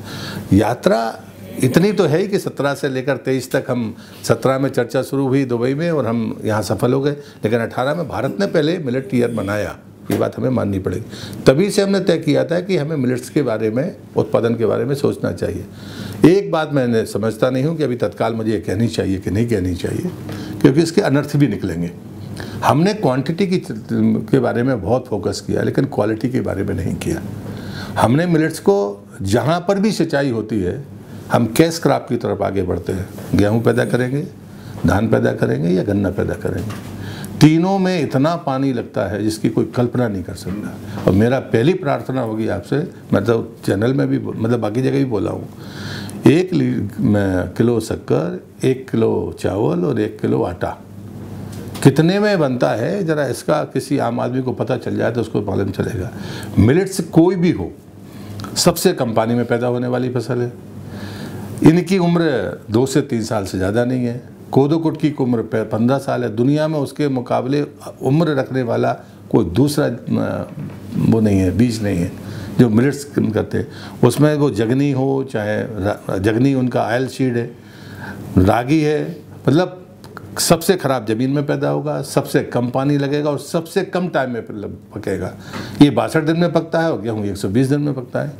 तो मुझे लगता है कि तीनों मामले में हमने गलत रास्ता अपनाया। अगर हम एक्सपोर्ट कर रहे हैं तो शक्कर का कर रहे हैं, आटे का कर रहे हैं, या फिर तो तीनों हम खर्चीली चीज़ें हैं जो हम पानी बेच रहे हैं एक प्रकार से। तो एक उस पर कितना पानी खर्च होता है, ये अवेयरनेस की बात होगी। उपलब्धता मध्य वर्ग के लिए समस्या नहीं है मिलेट्स, क्योंकि वो तो बोते ही था, हमने उसको गलत तरह से डाइवर्ट किया। अगर हम उसको कर देंगे, बिस्किट शहरी जगह पर लोगों को बिस्किट चाहिए या हम मील्स के रूप में देना चाहते हैं, तो स्वाभाविक है कि वहाँ चूल्हे पर बनाकर हम नहीं दे सकते, तो शायद हम, लेकिन उसके बाद भी सिस्टम हमारे पास है। मध्य वर्ग चाहे तो इमीडिएट ट्रांसफ़र कर सकता है अपने आप को, लेकिन उसके सामने जो चैलेंजेज हैं, जिस ढंग से हमने उसको ढकेल दिया है, अचानक वापस हम नहीं आ सकते, लेकिन हम धीरे धीरे हमें लौट कर वहीं पर आना पड़ेगा। हमने क्वांटिटी का जो भूत अपने दिमाग में चढ़ाया, उसने हमको बहुत नुकसान किया। Sir, my question basically it's an offshoot to her question only. सरकार ऑप्टिक्स में बहुत विश्वास रखती है, बाजरे को श्री अन्न कर देगी और फिर ऐसे पेश करेगी कि जैसे पता नहीं कितनी बड़ी बात हो गई। और वाई ओनली बाजरा? सारे कोर्स ग्रेन जो हैं those are good for health, उसमें जौ भी है, उसमें और जो कोर्स मक्की है वो भी है। So I mean there are so many things, but you will choose a hero, project him and then you will cash it. ये जो एक प्रवृत्ति, नहीं, मुझे लगता है कुछ कन्फ्यूजन है। बाजरा सेमी मिलेट है, हमने मिलेट कहा ही नहीं उसको। नहीं, कोर्स ग्रेन तो है ही है ना। नहीं, उसका कारण दूसरा है, उसका दूसरा कारण है कि हमने मिलेट्स की जो चीज़ें थी उनको कम कर दी। आज की तारीख में हम दुनिया का 40% मिलेट्स पैदा करते हैं, लेकिन उसमें बाजरे की मात्रा ज़्यादा है। लॉजिक ये नहीं है, लॉजिक ये है कि आपने जो चीज़ें आपके पास थी, रागी, कोदो, कुटकी, मक्की और बाकी ये सेमी मिलेट में है। ज्वार, बाजरा, मक्का, ये सेमी मिलेट में, ये इसको मिलेट माना नहीं भारत ने। लेकिन चूंकि जो उपलब्ध है, मोटा अनाज तो सारे ही है ना। नहीं, पर उसमें भी बिल्कुल क्लियर डेफिनेशन है कि मिलेट ये है और सेमी मिलेट ये है। और हमारे यहाँ पर जो, और सबसे अच्छी बात है कि आप बर्फ़ से लेकर, पहाड़ से लेकर आप मरुस्थल तक चले जाइए, मिलेट सब जगह पैदा होता है, बाकी फसलें नहीं हो सकती। तो ये चीज़ें हमारे लिए जो महत्वपूर्ण है, और मैं बाजरे को प्रमोशन का मतलब है कि बाजरा आज की तारीख में बाजरा ही आपके सबसे पास ज़्यादा है। रागी आपके पास में नहीं है, कोदो कुटकी आपके पास में नहीं है, बाकी चीज़ें आपके पास में नहीं है। जगनी तो लोग हमारे यहाँ कुछ आदिवासी क्षेत्रों के अलावा कुछ शायद पहचान भी नहीं पाएगा कि जगनी है। तो ये चीज़ें हैं, तो अब उसको प्रमोशन आपको देना पड़ेगा।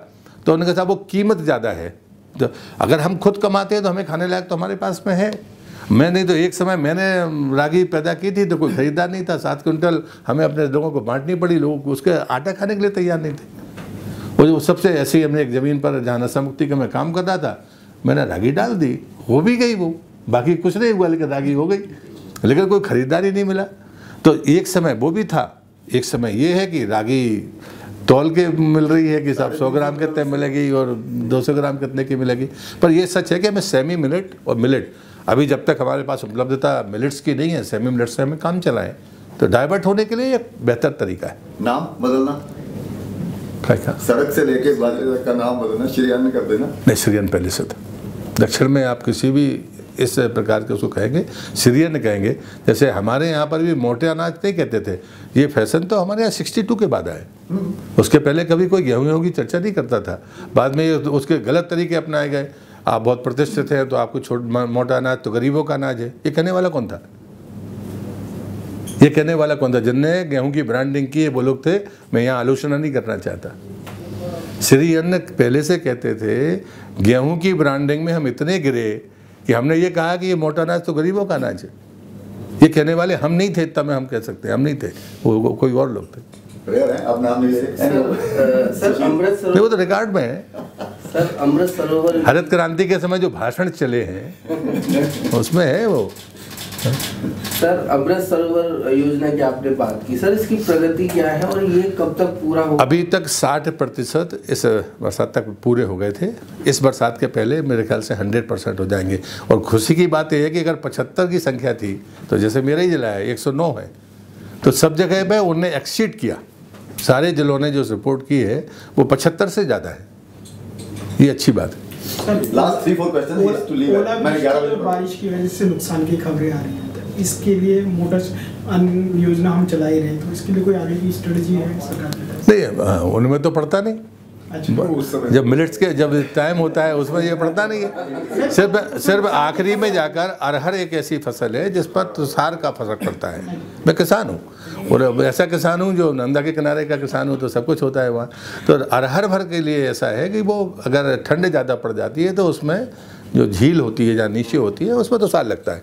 बाकी ये सारी फसलें रोग मुक्त हैं, उसमें कोई प्राकृतिक आपदा की परिस्थिति भी नहीं। कम पानी ही आपदा है उसकी, उसमें भी वो पक जाता है। लेकिन एक और सर कि देश भर में जो अभी हाल ही में रिपोर्ट आई थी, ग्राउंड वाटर टेबल टिप जा रहा है, बार बार डिप जा रहा है। हमारी स्कीम्स बहुत सारी चल रही स्पेशली शहरों में हम लोग मास्टर प्लान को इम्प्लीमेंट नहीं कर पा रहे हैं। आपने स्टेट्स के लिए कोई डायरेक्शन रिलीज किया है? नहीं, हाँ, ये हम लगातार एडवाइजरी जारी करते हैं। जिस सम्मेलन की बात भाई साहब ने की थी उसमें हम लोगों ने यही कहा कि राज्य अपनी जिम्मेदारियों को पूरा करें। इस लालच में ना पड़ें कि साहब ये लोकप्रिय होगा कि लोकप्रिय होगा। आने वाली पीढ़ी को अगर 100 साल बाद देश की आज़ादी के 100 वर्ष में अगर हमें सौंपना है तो हमारा ब्रह्मसूत्र उपनिषद तो कहता है, पिता कह रहा है उसमें कि मैं कष्ट इसलिए भोगूंगा क्योंकि मेरे बच्चों को मुझसे बेहतर जीवन मिले। लेकिन वो संकल्प आज हम ले रहे हैं क्या, जो आज हम पिता हैं। मैं दूसरों की बात नहीं करता, तो इसलिए मैं कहता हूँ कि जितना पानी मैं उपयोग करता हूँ उतना अगर मैं ज़मीन के भीतर डाल दूँ तो बच्चों के बारे में ठीक सोच रहा हूँ। लेकिन अगर मैं नहीं करता तो फिर चिंता जाहिर कर सकते हैं, समाधान नहीं हो सकता। सर, मिलेट्स और सेमी मिलेट्स पर जो चर्चा हो रही थी उसमें एक बात मुझे लगता है रह गई, वो ये कि हम लोग क्वांटिटी और जागरूकता की बात कर रहे हैं, लेकिन ये जनसुलभ कैसे हो, कीमत के हिसाब से वो कैसे हो, उसका कोई टाइम फ्रेम और सरकार की योजना आप जरा। डाइवर्सन के लिए बात आएगी, ये माइंड सेट बदलने की बात है कि आप कैश कराप से उसकी तरफ कैसे जाएंगे। तो आपको रकबे आइडेंटिफाई करने पड़ेंगे कि इसमें मिलेट्स ही बोना पड़ेगा, जहाँ पर हल्की ज़मीनें हैं, बाकी चीज़ें हैं, वहीं पर हो जाता है वो। तो हमें वहाँ देकर उनको प्रमोशन की बात करनी पड़ेगी। तो लेकिन अभी तो हमारे पास जो उपलब्ध है हम उसको भी प्रोसेस नहीं कर पा रहे थे। तो हमने प्रोसेसिंग के लिए, मैंने आपको पहले कहा था कि हमने 30 यूनिट को अभी 700-800 करोड़ रुपये दिया है कि हमारे पास जो उपलब्ध रॉ मटेरियल है हम उसको भी प्रोसेस करके नहीं दे पा रहे हैं। प्रोसेसिंग की तेज़ गति होगी तो भी शायद कीमतों पर लगाम लग सकती है। अभी तो उपलब्धता नहीं है, तो और जिस प्रकार से उसका प्रचार हुआ है तो डिमांड इतनी बढ़ गई है कि हमारे पास है नहीं। दुनिया की डिमांड भी पूरी हम ही कर पाएंगे। जो दुनिया में युद्ध की परिस्थिति है उसमें जो मिलेट्स किसके पास है, या तो अफ्रीकन देशों के पास है या हमारे पास में।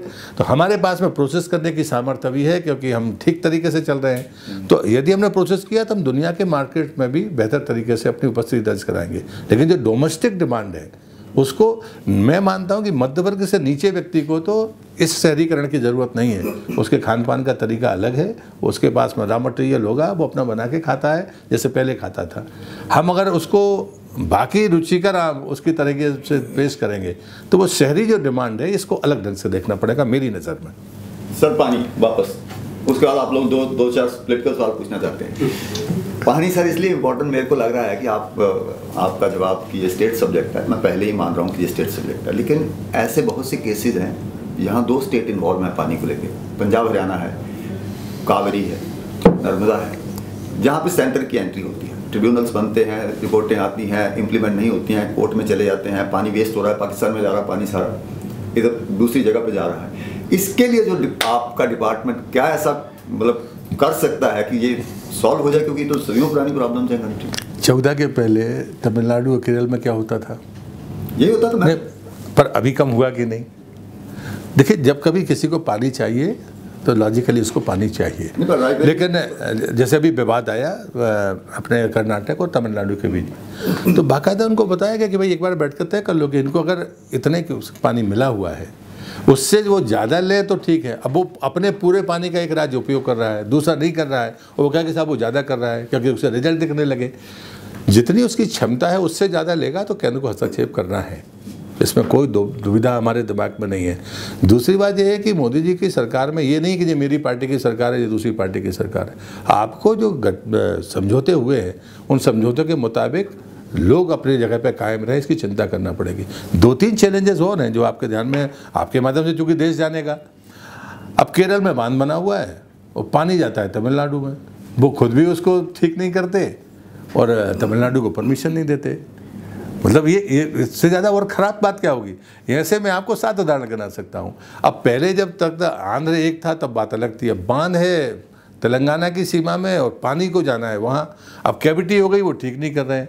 तो अब इसके लिए भी अब फिर से एक वो कानून बनाने की बात हुई, कानून बना भी है वो कि भाई हमको कुछ ऐसे इंटर स्टेट प्रोजेक्ट के बारे में राज्यों की सहमति से कि हम इस फैसले पे पहुंच सकते हैं। जैसे उसी में चर्चा आई थी, जो अधिकार बात हुई थी, क्या आप ऐसे जो डिस्प्यूट आपके हैं उनको कम से कम, अगर बांध टूट जाएगा तो नेशनल लॉस होगा।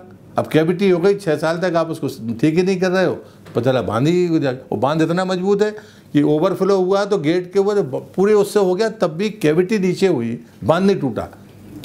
मतलब आप कल्पना करिए कि वो कितना बेहतर बना होगा, लेकिन उसी को हम संकट में डालें इसलिए कि हमारे पास नहीं है पानी, हम लेना चाहते हैं लेकिन उसको सुधार के लिए मदद करना नहीं चाहते।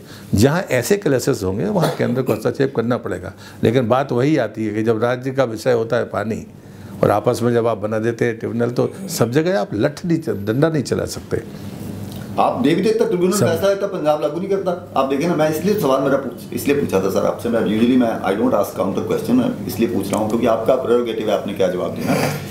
इस पानी की वजह से ही पंजाब में टेररिज्म की प्रॉब्लम है कि पानी नहीं देंगे। हरियाणा ने पूरी कैनाल बना दी, खाली पड़ी है, सूख रही है, उसमें लोग फसल उगा रहे हैं, पानी नहीं आया उसके ऊपर। सरकार ने फैसला कर दिया क्योंकि आबादी बस गई तो हटाई नहीं जा सकती, ये भी कहिए। एग्जैक्टली, सुप्रीम कोर्ट ने फैसला कर दिया, फिर लागू नहीं। तो इस तरह के डिस्प्यूट जो है पानी को लेकर, अगर वो सॉल्व हो जाए तो पानी की कितना, देखिए सॉल्व करने में सरकार की मंशा में कोई दोष नहीं है, उसकी संकल्प में भी कोई कमी नहीं है। लेकिन हम सबको ये विचार करना पड़ेगा, जो बात आपने साफ कह दी कि कैनाल के कारण जो परिस्थितियाँ बिगड़ी, आज पंजाब से जो इंडस्ट्री का जो पानी है वो जा रहा है कैनाल के माध्यम से राजस्थान, वहाँ भी कैंसर की प्रॉब्लम हुई। अब मैं खुद जाने वाला तब तक ये चुनाव, ये बाकी परिस्थितियाँ आ गई, मैंने कहा था भाई मैं एक बार जाऊँगा, ये अधिकार एनजीटी में मुझे नहीं जाना है, हमारे पास खुद इतना अधिकार है। लेकिन मैं आपसे कहता हूँ कि जब ये परिस्थिति बनती हो, जब ये इमोशनल कार्ड खेले जाते हैं और फिर कहा जाता है कि साहब सरकार सख्ती कर रही है, सरकार जाति कर रही है, तो मुझे लगता है कि ये यहाँ मैं कांग्रेस का नाम लूँगा कि ये फितरत जो है ये वोट के लिए नहीं, हमें देश के लिए करना होगा। ये बातें कहीं ना कहीं ऐसे इश्यूज़ पर जाकर ये बेनकाब हो जाती हैं। और मैं ये चाहूँगा कि पानी ऐसा जाए और जिसके कारण दूसरे राज्य के लोग कैंसर पीड़ित हों। ये गलती कर कौन रहा है? ये कोई एक दिन में तो नहीं हुई। लेकिन इन चीज़ों को अगर ठीक करना है तो हमें किसी के भी खिलाफ अगर हम फैसला लें तो लोगों की सहमति होनी चाहिए ना। यहाँ पक्ष विपक्ष कहाँ है? तो मैं ये ज़रूर आखिरी में कहूँगा आपसे कि ये बात ज़रूर कही जानी चाहिए कि कम से कम पानी के मामले में राजनीति ना हो। इसमें कम से कम, अब कोई मुफ्त में पानी देगा, साहब दिल्ली में देगा तो ऐसे ही मिलेगा जैसा कह रहे हैं हम, आरओ के बगैर के पी सकते हैं क्या? अब ये कहना मतलब आलोचना हो जाएगी। अगर आपको पानी सही देना है तो फिर आपको पैरामीटर्स बनाने पड़ेंगे और वो मुफ्त में नहीं दिया जा सकता। प्रकृति ने जो चीज़ें दी हैं उनको अगर मुफ्त में मानकर हम लेंगे तो हम आने वाली पीढ़ी को संकट पर डालेंगे। लास्ट दूसरी क्वेश्चन, लोकसभा चुनाव से पहले सेमीफाइनल आपके क्षेत्र में होना, उसकी क्या राय है? सेमीफाइनल हर चुनाव महत्वपूर्ण होता है और हम जिन राज्यों में चुनाव होने वाले हैं उसमें खासकर छत्तीसगढ़, मध्य प्रदेश और राजस्थान, यहाँ पर पार्टी का बहुत पुराना काम है।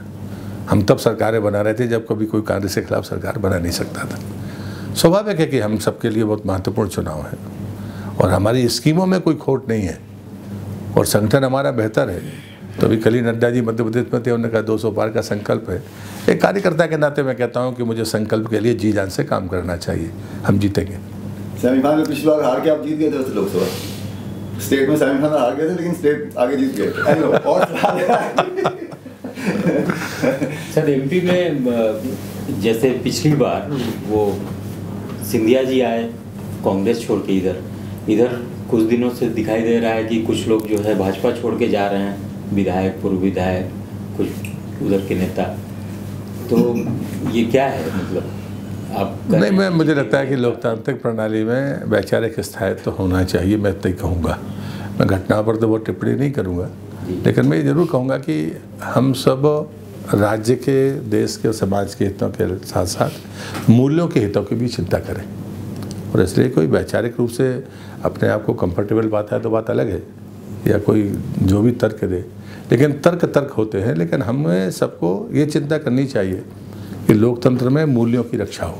मैं उस सिद्धांत को मानने वाला आदमी हूँ, और इसलिए मैं व्यक्तिगत तौर पर ये बात कह सकता हूँ कि हाँ, हम सबको अपनी जगह पर ठीक तरह से काम करेंगे तो परंपराएं ठीक बनेंगी। पर हम पे कोई उंगली नहीं उठाएगा कि नहीं साहब इसने गलती की थी। एक गलती हमको लंबे समय तक नुकसान करती है, तो हम चीज़ों को ठीक करें थे। बाकी जो चुनावी राजनीति है वो जनता फैसला करेगी, लेकिन जब व्यक्तिगत फैसलों की बात आती है तो हमें मूल्यों की चिंता करनी चाहिए। सर, राहुल गांधी वाले इशू पे पूरा विपक्ष एकजुट हो रहा है, आप कैसे लेंगे इसको? मुझे नहीं लगता, क्योंकि कांग्रेस के पास में कानूनी तौर पर राहुल जी को डिफेंड करने की ताकत नहीं है, पक्ष ही नहीं है, और इसलिए वो उच्च न्यायालय में गई नहीं। मैं एडवोकेट भी हूँ, पर मैंने वकालत कभी नहीं की है, लेकिन मैं मूल्यों की राजनीति करने वाला आदमी हूँ। जब आप सुप्रीम कोर्ट में लिख कर देते हो, देश का उच्चतम न्यायालय आपको आगाह करता है, और उसके बाद आप ये फिर गलती करते हैं। 4 साल की ट्रायल चलती है, उसके बाद बहस हो जाने के बाद जज आपसे पूछता है, आप कुछ कहेंगे, कोई खेद व्यक्त करेंगे? आप अहंकार बस कहते हैं कि नहीं नहीं, मैंने जो कहा वो ठीक कहा है, मैं तो बोलता हूँ, बोलता रहूँगा। आप किसको चुनौती दे रहे हैं? सुप्रीम कोर्ट के उस जज को जिसने आपको वार्न किया था और आप नहीं मान रहे, या उस जज को जिसको फैसला सुनाना है और आप उसको एडमिशन कर रहे हो, जो मैंने कहा वो ठीक किया। सजा होने के बाद आप विक्टिम कार्ड खेल रहे हो। आपके पास 24 घंटे थे, आप किसी उच्च न्यायालय में जाते। जमानत के लिए 1 महीना था, लेकिन अपील के लिए तो 1 महीना नहीं था, आप तो 24 घंटे में जा सकते थे। रूल आज का नहीं है, 1951 का है जो एक्ट है। आम आदमी को पता नहीं होगा कि 1951 का जो पब्लिक हमारा रूल है, एक्ट है, उसमें तो लिखा हुआ है कि जिस दिन ये होगा उसी दिन आपकी सदस्यता जाएगी, इमीडिएट इफेक्ट से जाएगी, जो शब्द यूज़ किया गया है। जब ये बात 6 साल कर रहे थे मनमोहन सिंह जी की, 6 साल की सजा तक मेंबरशिप नहीं जाएगी, आपको वेतन भत्ता नहीं मिलेगा, आप हाउस में नहीं जा सकते, लेकिन आपकी मेंबरशिप नहीं जाएगी। तब आपने कागज़ फाड़ के कहा नहीं 2 साल होनी चाहिए, क्योंकि लालू कटघरे में थे उस समय, तो सबसे पहली सदस्यता तो लालू यादव की गई है, तब तो आप खुश हो रहे थे। अब बाकी और कोई बीजेपी के एमएलए की नहीं गई, ऐसा नहीं है। एक मध्य प्रदेश के गई है, 2 उत्तर प्रदेश के लोगों की गई है, साभा के लोगों की गई है, एक लक्षद्वीप के सांसद की गई है। आप अकेले नहीं हैं, आप तो 5वें 6वें नंबर पर हैं, और अभी तो बाकी मुकदमों के ट्रायल चल रहे हैं। तो ये कहना अलग बात है, लेकिन कांग्रेस को पता है कि कानूनी प्लेटफॉर्म पर वो राहुल गांधी का बचाव नहीं कर सकती। संवैधानिक मर्यादाओं के तहत जो कानून है, 1951 में ना जनसंघ थी ना भाजपा थी साहब, तब बनाया वो तो तब उस समय देश के जो मूर्धन लोग रहेंगे उनको मालूम था कोई गलती करेगा तो सज़ा कैसी मिलनी चाहिए। लेकिन इन बातों पर कोई पढ़ा लिखा आदमी देखेगा, कोई जो थोड़ा बहुत पीछे पलट कर देखता होगा, सामान्य आदमी को ये समझ में नहीं आता। इसलिए इमोशनल कार्ड समझ में आता है कि साहब हम विरोध में बोल रहे थे तो हमको भीतर कर दिया और हमको बंद करने की तैयारी है। सच ये नहीं है, तो ये परसेप्शन की लड़ाई है। तो मैं तो आश्वस्त हूँ, 2019 का पूरा साल, ये भी चुनावी साल है, 22, 23 और 24 चुनावी साल है। जो गड़बड़ी है राहुल की तरफ से हुई है या पूरी उनकी टीम की तरफ से गड़बड़ी हुई है? पूरी कांग्रेस की तरफ से। और जब सामंतवादी व्यवस्था होती है तो जो वो कहते सो सही, न खाता न वही, तो वो खड़गे जी जैसे लोग बोल गए न्यायालय के खिलाफ। 6 मिनट एक्सेस हो गए। Thank you so much sir.